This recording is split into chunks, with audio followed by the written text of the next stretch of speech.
Hi everyone, I'm WarcryLive, and welcome to my Day 2 build overview and update for my Archmage Mind Over Matter Stormweaver. We're now level 72, and we've made some pretty decent progress with the character overall. It's currently in a very strong state, we're clearing phenomenally, and there have been quite a few changes since my initial build overview slash theorycraft video that I posted before before early access even launched, in terms of our skill tree, the gem links, what gear we're using. So this is kind of a video to go over all of that, as well as showcase how leveling went for me and how to kind of avoid the mistakes I made along the way, and just make your life as easy as it can be, I suppose.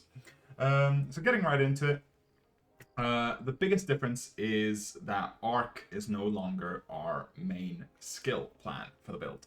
I ran Arc for the majority of leveling, and it just ended up not being as good as some of the other skills.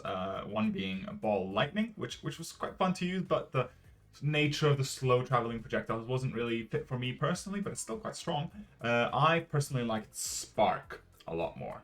So Spark is currently clearing phenomenally, just erasing packs as we move through. I'll have some videos on the screen of what sort of gameplay looks like in early maps for me right now. But our defenses are incredibly good. We transitioned into CI, and the build is just really taking off at this stage. The reasons for not using Arc were threefold. One, the base mana cost of the skill is much higher than Spark, which can be worked around, but it's still a bit annoying for us to maintain at this stage, especially with our already quite high mana cost with Archmage.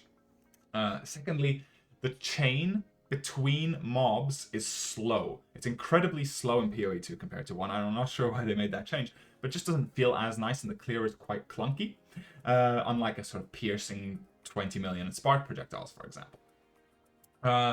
The last point being that the damage just didn't feel as nice, and we also didn't get the range in terms of being able to off-screen enemies. We had to have them come sort of, let's say, 2/3 of the way from the screen close to us before we could even target them. So those reasons led to Arc being dropped as a sort of main skill. So for leveling, you're best off just sticking with Spark from the get-go. I linked mine with Unleash support as well as Arcane Tempo. That I then combined with Orb of Storms, which you can link with Overabundance to be able to place down 2 of them at the same time. With a fast cast speed, every single cast you make is going to let those shoot and chain at our enemies as well. I'll have some footage on the screen to showcase what that looks like during leveling. Overall, it's a big damage boost and one of the better ways to level a spellcaster at the moment. In terms of other sort of areas to look at while leveling, I would very much prioritize damage from the get-go. With gear, try and get as much of your elemental resistance kept as possible, but really you're starting off with your spell damage here. You come up this way. I had this pen wheel to begin with, as well as these nodes over here, and I pretty much just pathed straight up, got these lightning nodes here, and then beelined right left. You can also come through here early if you want, to get this cluster here, which is phenomenal value in terms of our increased shock magnitude, all res, and big flat elemental damage percentages, as well as crit and cast speed for our skill setup. It's also right next to Arcane Surge effect, but that which kind of synergizes with our Ascendancy, but I'll get into that when we look at our tree. In terms of other gems that might be useful, Enfeeble and Blasphemy. I pretty much socketed that as soon as I unlocked 60 Spirit in Act 3. You get your first 30 Spirit, if I'm just remembering here, for killing the King of the Mists here. You get your second 30 in Act 3 for killing the Ingaduk of the Bog Witch. And then in Cruel Act 3, you get again from the Witch your final 40. I'm not sure why it's not showing here right now. That one is definitely dead. So, other than Enfeeble, I'd also encourage you to use Conductivity. Just pop it down on a boss whenever you can. I had mine linked with Impending Doom and Focused Curse, both as soon as they became available. And Blasphemy, you can also then pending KOE there as well, and clarity, you can slot that around as you want. So at this stage, moving on to our gem links as they are right now. I've been fortunate enough to get a fairly early 6th link from Sanctum. So we've got Spark with Arcane Tempo for our cast speed. We've got Lightning Pen in there, so we could drop it off of our tree and use those nodes more efficiently. I've got Lightning Mastery, because it does give quite a hefty tooltip bonus here, as we can see, more than 10% more damage. And Inspiration, because our mana cost is very high. With Archmage, we gain 5.3% of our mana, which currently is close to 2k and will only keep growing, as a mana cost. I'll just show you what it looks like without Inspiration right now. As you can see, it really does drain through it, and even more so when we're using Mana Tempest, right? It kind of compounds our mana cost, and this was with the Inspiration. Oh no, sorry. Not sure what I did. Oh no, sorry, Unleash. So with Inspiration, it would look something like this. As you can see, Mana Tempest really drains that, so we want that to be as low from the get-go as we can. And then Pierce. That's for clear, but honestly, you can swap that out with, I've seen either the increased duration, I forgot what it's called, but I swapped that out. I got this 3-point cluster here instead, and then just put Pierce in. And then if I really wanted to do some sort of pinnacle bosses at some point, we could certainly explore putting in Unleash or some form of other gem in there instead. But currently I'm quite happy with Pierce, and I'll keep it there as long as it suits me. I'm using Orb of Storms again with over abundance, so we can put down 2 of them and sort of cast and chain within them. Control Destruction, we're already shocking with one of our skills, don't need to do it with 2, get some more free damage there. And Font of Mana, which will basically let us regen our mana to a higher level while we're sitting close to our Orb of Storms. I can just pull that up here. You see it's 267, and I pop that down. You can see it goes up a little bit, which helps us sustain that degen here and the ramp our mana tempest. So, moving on to our gear. We are currently sitting at 3.2k ES. We recently swapped to CI. I wouldn't swap to CI until you have at least 2.5 to 3k ES. Without CI, I currently have 1,000 life, and so with the life flask, that was very nice to manage. I was hybrid for most of the time. And starting with gear, the first main piece that I got quite early level, I got this from Trade Chat before the trade website was even up for the early access.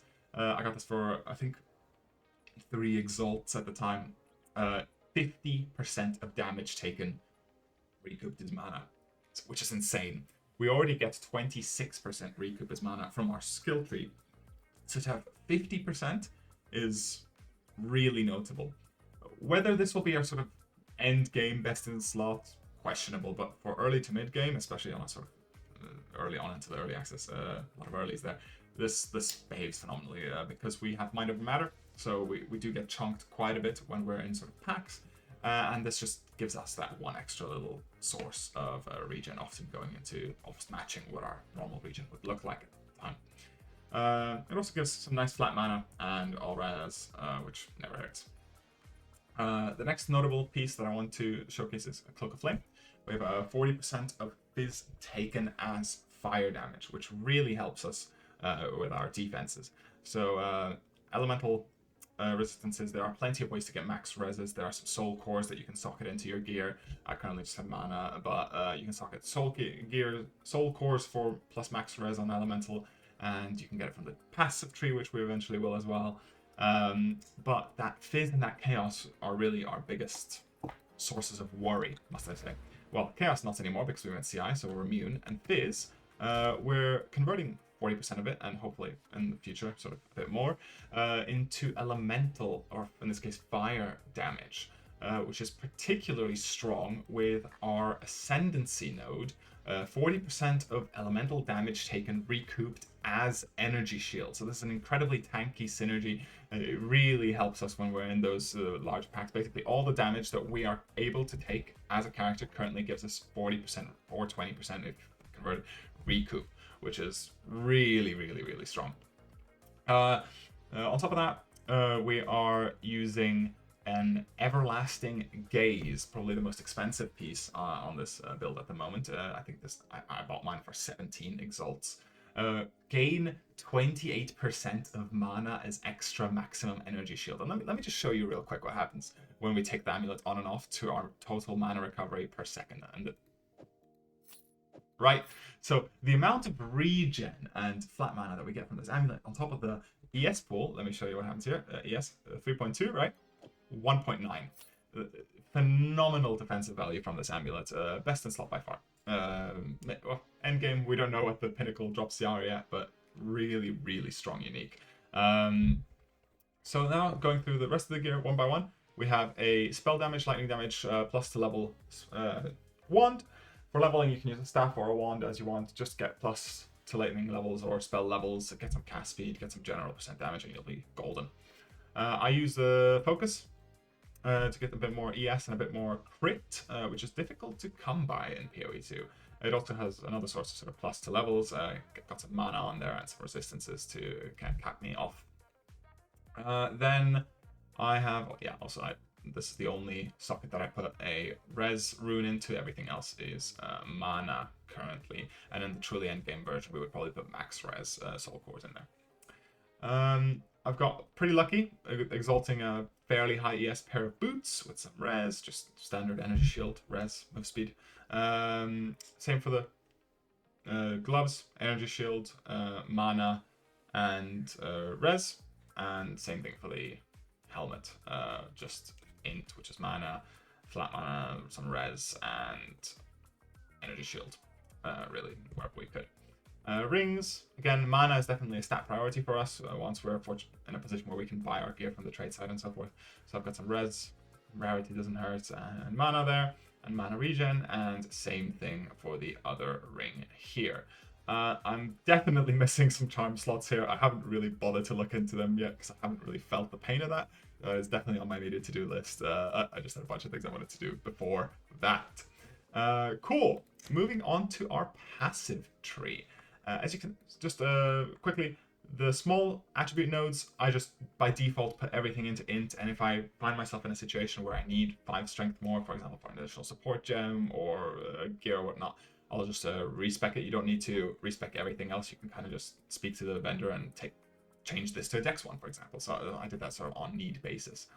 Passive tree currently, tendency wise, we started off with Arcane Surge, got the Arcane Surge effect, and then got the recoup.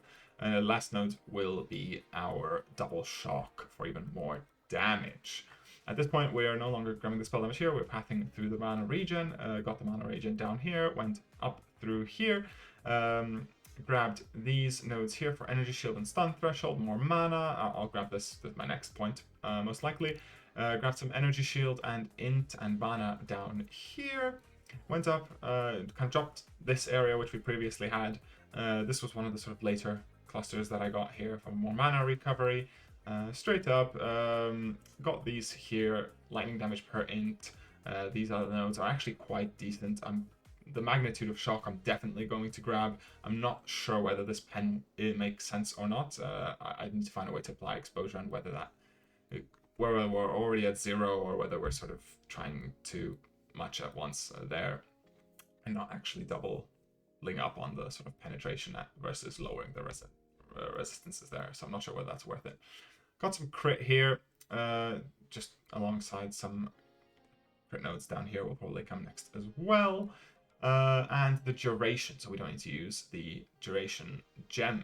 So that puts our spark at 2.9 seconds duration instead of 2 seconds. Jewel here that I'm missing, and CI. On the left side, we've come down here, we've grabbed these initial energy shield nodes, which are quite sort of a large number. We'll probably grab these ones here soon as well. Went up, got this mana and reduced, well, damage taken at recouped as mana. So with the belt we have now 70%, and then looking down here, there is another node here, I believe. Yeah, that can give us another 6 if we decide to go there if we need to. Currently not really planning on it. I'd rather go crit nodes instead. I'm not really feeling this side. The stun threshold unless I really start feeling some pain with stuns, but yeah, we got the energy shield nodes here. This cluster, amazing value in this shape, especially. Got Mind Over Matter here, and got the Arcane Surge effect, of course. Not really looking to come down here for any Zeo or Pain and Tune. We're pretty much committed to CI now. We now know that there are no support gems that let us reserve life with our instead of spirit, so we're kind of dropping that idea for the time being. In terms of sort of later nodes, we have what, 28 nodes left that we can grab. One option, I need to test this first, but there's a lot of mana regen here, conveniently next to some aura effect. I'm not sure if aura effect will work with Archmage or not. I'd assume so, but then again, they're talking about radiuses here on the definition, so that's just a quick respec and test. I'll put it in the description or comments once I have, so you guys can know. Other than that, these nodes here, these mana regen nodes are actually quite alright. Might grab these two here. Another area, some sort of projectile speed might be nice. And then, yeah, the end here, expanding here. And overall, just if we type in crit,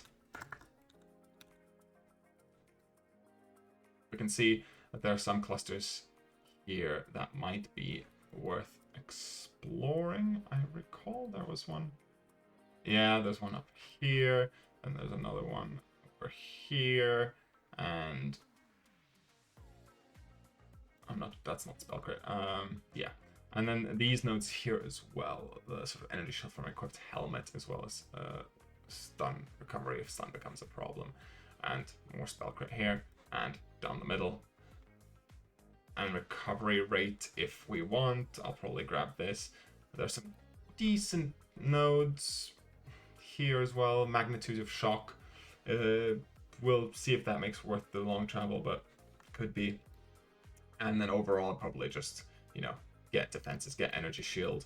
Probably one of the last areas would be grabbing these nodes up here for that +1 max res, and maybe even coming down here. And that's it. That's really that's the build where it is currently. I'll put some footage on in the background for you guys to see what sort of bossing and mapping currently looks like on the Atlas tree. I guess might as well go through that as well. Currently just going for the upper side of it to get those waystones, higher tier drops, then 10% more number of packs, and kind of just going to explore all that. They did make it quite interesting with the opportunity cost, didn't they? Pack size versus rarity and quant versus waystone drop chances. So quite exciting. But yeah, we'll be really interested to hear what you guys are experiencing if you're running a similar build. If you found any cool interactions that you'd like to comment on, or think I should try that out as well. If you have any questions, any comments, I answer all of them. So yeah, no, thank you guys for watching, and I hope you're enjoying this early access PoE 2 launch as much as I am. Until the next video, have a great one, guys. Take care. Cheers.